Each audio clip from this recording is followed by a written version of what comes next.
Now, 5 a.m. on WKYT this morning, guests at a Lexington hotel had to evacuate after an overnight fire. We'll have details on what happened just ahead this morning. Police now suspect that a pastor and his wife found dead in Butler County were murdered. We'll have more information about the investigation on that coming right up. And a Central Kentucky police officer says he was the target of a threatening letter sent to the city's mayor. We'll be hearing from him ahead and the weather forecast on WKYT this morning.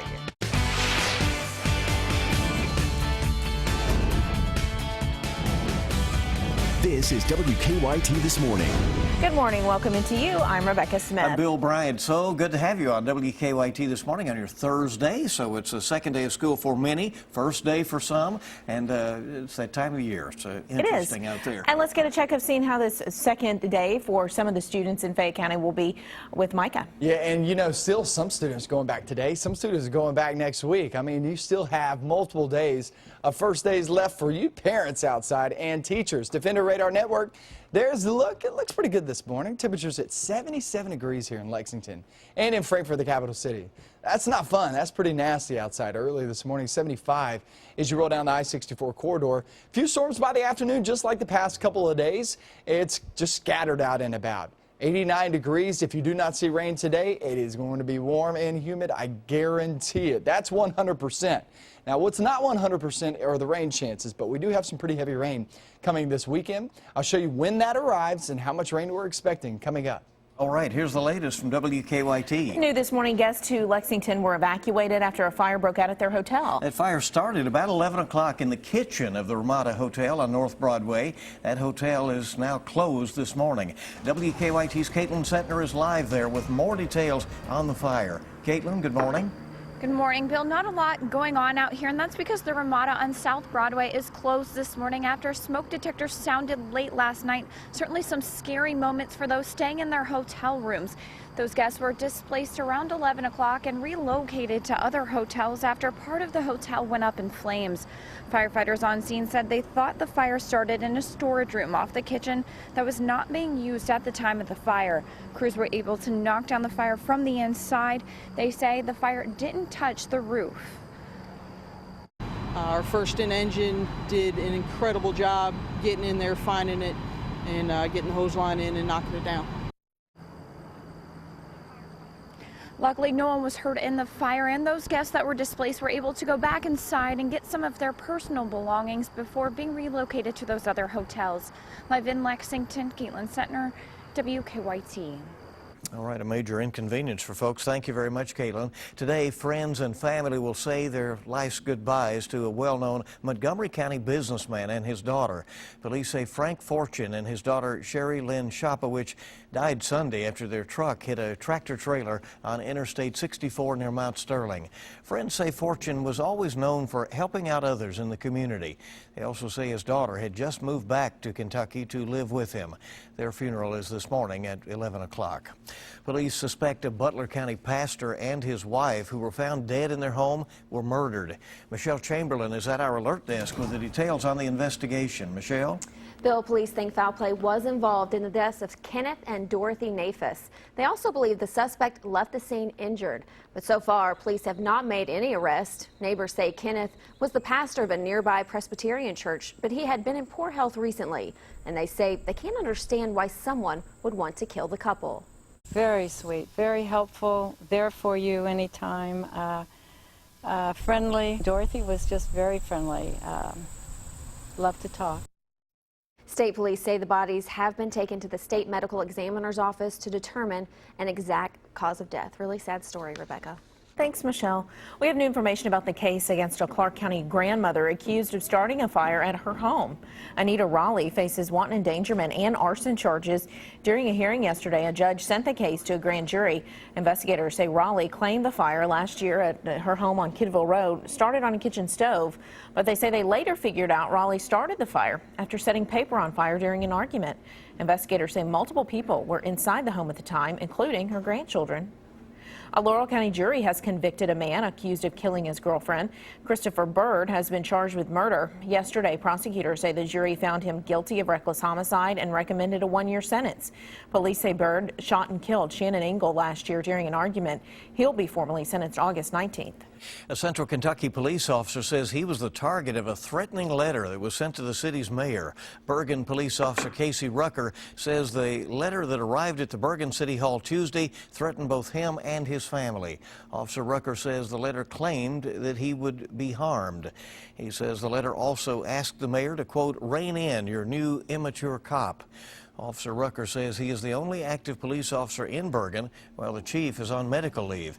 He says the letter won't stop him from doing his job, but he is also concerned about his family. My wife and my child's 3. She has no clue, but my wife, she has to constantly watch her back as well as mine. State police are investigating the threatening letter. At last check, they did not know where it came from.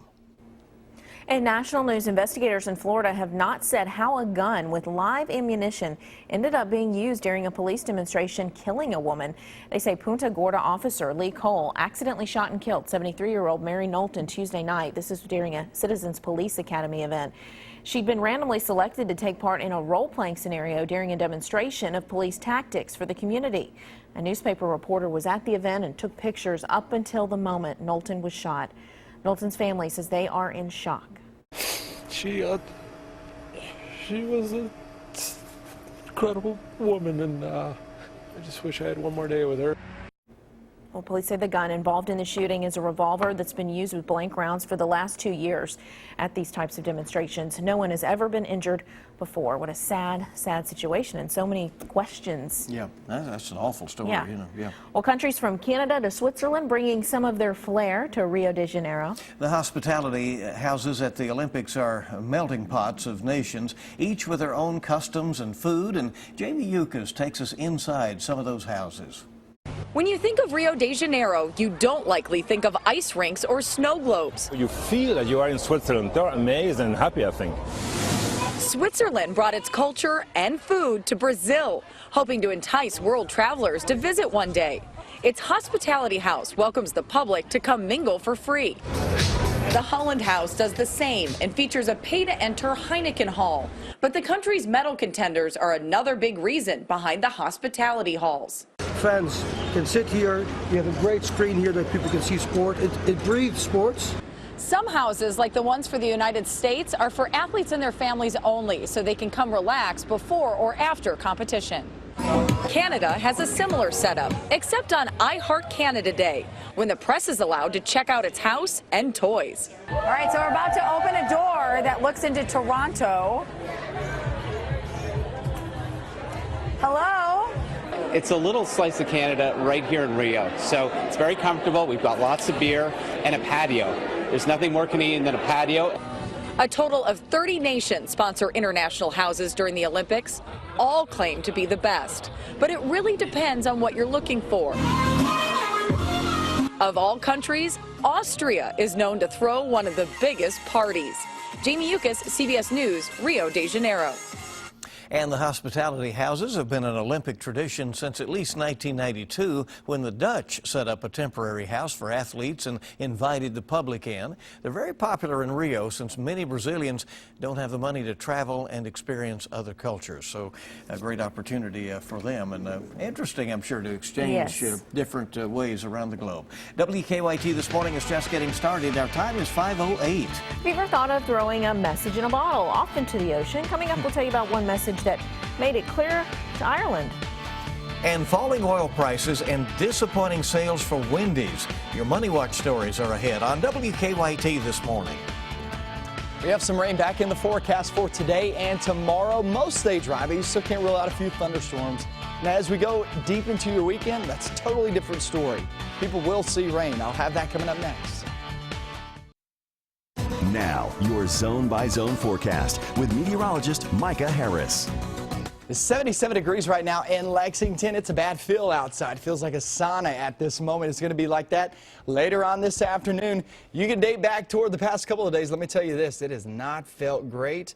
And I will say this, it's going to stay that way the next few days. I promise you that. It's 78 right now in northern Kentucky and Covington, Cincinnati area. Had a couple of showers early this morning in that area across 71, and that's moved northbound. Now it's over the river. Now it gets on out of here. Those are moving north, not into the region, so moving away. So we're good to go next few hours for kids heading back to school, or if they're already in school, heading out to the bus stop. I don't see many problems whatsoever. 89 degrees later on this afternoon. It's pretty much where we finished off yesterday, mid to upper 80s. We'll do it again today. And that humidity, the moisture, the mugginess, it's going to be there. I promise you that. You will be sweating this afternoon if you are outside. And it's that sticky sweat. It's just nasty. We get into the afternoon, though. Some will be relieved by some rain. Not everybody have seen rain the past few days. I mean, the past few days has just been one of those times that you're either really sticky, really muggy, or you actually have some rain in the forecast. So it's just going to be that way again today. Most stay dry, but you can't rule out a few rumbles of thunder as they pass on through. That's going to be the case again tomorrow, too. So today and tomorrow is this type of setup. I mean, you can see it. We go in toward 10, 11, noon, and you can see a couple of showers here and there. By the afternoon, watch it spark up from the south. It moves northbound, and that'll be anywhere from noontime to about 8 p.m. It's just bits and pieces here and there. It's kind of one of those times. I told you guys last night on Facebook, Micah Harris, WKYT, that I was going to show off some pictures early this morning. Cannon's first day of kindergarten. That's from Farrah Carroll. Little man getting ready to go. Kindergarten, that's a toughie right there. And I hope you didn't cry, Mama. I hope you didn't cry, okay? He's off to school. Everything's good to go now. Another one from Harrison County. You got 3 little ones and 1 large man. There you go. So, yeah, 4 kids right there. Leanne King sent that one in on my Facebook page. Love seeing the first day of school pictures. I've been doing that the past 4 years that I've been here, and I absolutely love seeing those. 7-day forecast, here is your look. We go throughout your next couple of days. Like I said, today and tomorrow, guys, is just like the past couple of days where, you know, there in Richmond you may see rain, but here in Lexington you may not. That's just the way it's going to go. But it will be muggy, I promise. We'll be in the mid-90s the way it feels. And then Saturday, Sunday, Monday, that's when the heaviest rain moves on, especially Sunday and Monday. That's what we're really leaning toward. Okay, so have a plan B. Yeah, that's right. Clearly. It's impossible to pinpoint where those showers are going to hit, right? So tough. Yeah, absolutely. All right. Interesting times in that pattern that has gone on here for a couple of weeks. Thank you, Mike. It's 5:15 now. A message in a bottle thrown from the New Jersey shore ended up taking a transatlantic trip. Since 1987, teacher Nora Dunphy has taken her students to the New Jersey shore to toss bottle messages into the ocean. She says typically the bottles don't float beyond the Jersey shore, but one little girl seems to have the magic touch. With the help of her parents, 4-year-old Layla Rose tossed her bottle into the sea. The letters in the bottles asked the finder to mail it back to the school with information about where it was found. And finder Margaret Gillespie did just that. Turns out the bottle traveled 3,000 miles across the waves and remained unbroken with its cork intact all the way to Ireland. That is pretty cool. Yeah, it's amazing. Maybe she does have the magic touch. Man. And, I'm sure there was a nice letter. I bet they loved receiving that letter back. Yeah. All right, we're at 5:16 WKYT this morning, bright and early, on live with you with all the latest here. And we have more coming up. We've got to look at your money coming up. Wendy's gives a surprising explanation for slumping sales growth, and women have a new high-tech way to track fertility. I'm Brooke Silva-Braga in New York. Those stories and more coming up in your CBS Money Watch report. Keep up with the latest news on WKYT.com. Join the conversation on Twitter and become a part of the WKYT Facebook family. Good morning. Welcome back in. WKYT this morning, and your Thursday, it's 5:19. Some interesting business news now and stories about your money. Oil prices continue to drop, and Wendy's is reporting some disappointing sales numbers. And a new way to track fertility. Brooke Silva-Braga has the latest on your money. Oil prices fell further yesterday after surprising news that oil stockpiles keep getting bigger. Stocks fell too, the Dow losing 37 and the Nasdaq down 20. 3 in every 4 American workers say they live paycheck to paycheck at least some of the time. The survey from CareerBuilder found 66% of minimum wage workers couldn't make ends meet. Half of them said they had to work more than one job. That same survey found 2/3 of employers support raising the minimum wage to at least $10 an hour. Wendy's is the latest fast food restaurant to post disappointing sales numbers. Second quarter growth was a worse than expected 0.4%, and their CEO said the reason was that falling grocery prices have made it cheaper to eat at home. Shares of Wendy's dropped more than 2% yesterday. And women looking for help tracking their fertility have a new option. The Ava Tracking Bracelet is a Fitbit-style wearable that collects data while you sleep and uses it to detect fertile days. The FDA-approved device retails for $199. And that's your Money Watch. For more, log on to CBSMoneyWatch.com. In New York, I'm Brooke Silva Braga. So do you remember the fear of paying $4 a gallon for gas? Seems like distant memory. We did for a while, that's right. It may be a thing of the past, at least for now. Gasoline prices are expected to drop below $2 a gallon this fall and stay there through the winter. The U.S. Energy Department made the prediction mostly due to the prolonged slump in oil prices and the switch to the winter blend of gasoline, which is cheaper to make. According to AAA, the national average for a gallon of regular unleaded right now is $2.12 a gallon. So some good news. Maybe folks can do a little traveling out there. Good time for a road trip. Yeah, good to have you with us now this morning, 5:21 on your Thursday. And we have a lot more coming up, including your top stories in just a few minutes. Sports is up next. The UK football secondary is very, very good, and they know they're good. You'll hear from them coming up next. Kentucky State under John L. Smith, they have doubled their roster. Wait till you hear how many guys they have on their team. And Team USA in basketball nearly took one on the chin. I'll tell you about it next.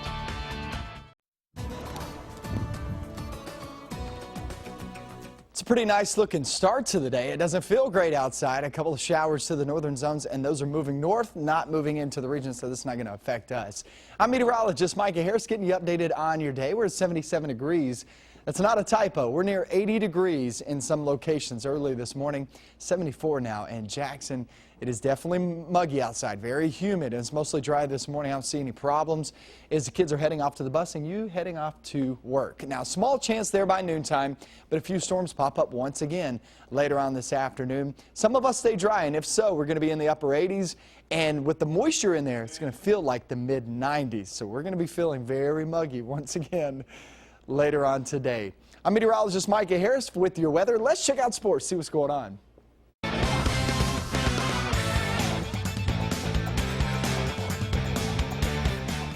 They are young, they are brash, and they are good. The UK secondary calling itself DBU.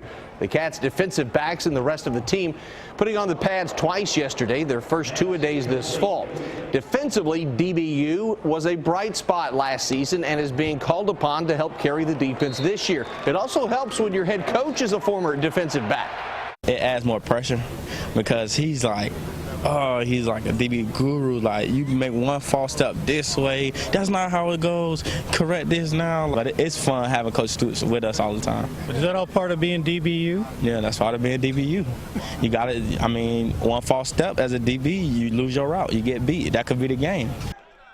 Well, a guy who made a living beating DBs, former UK star receiver Stevie Johnson, will miss the 2016 season with the Chargers. Johnson had successful surgery to repair a torn meniscus, but apparently that rehab is going to take a lot longer than expected.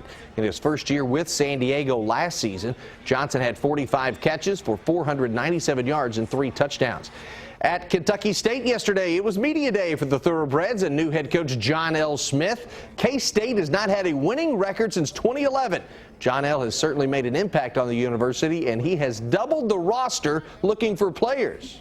Biggest changes is the numbers. We went from maybe 50, 55 people to 113. It's crazy. That's definitely the biggest change that I see. And competition. There's competition everywhere. We got 18 running backs, 15 receivers. We got bodies everywhere. So competition and numbers is the two biggest changes to me. Australia entered the Olympics as a 250-1 long shot to win gold in men's basketball, and they nearly beat the U.S. last night. The Aussies have several notable NBA names. They gave the Americans all they wanted. In pool play, Aussie, they shot 67% in the first half, led by 5 at the break. Team USA rallied in the third and fourth quarter to win 98-88. Carmelo Anthony with 31 points. He is the new Team USA all-time Olympic scoring leader. That is a look at sports. Have a great day.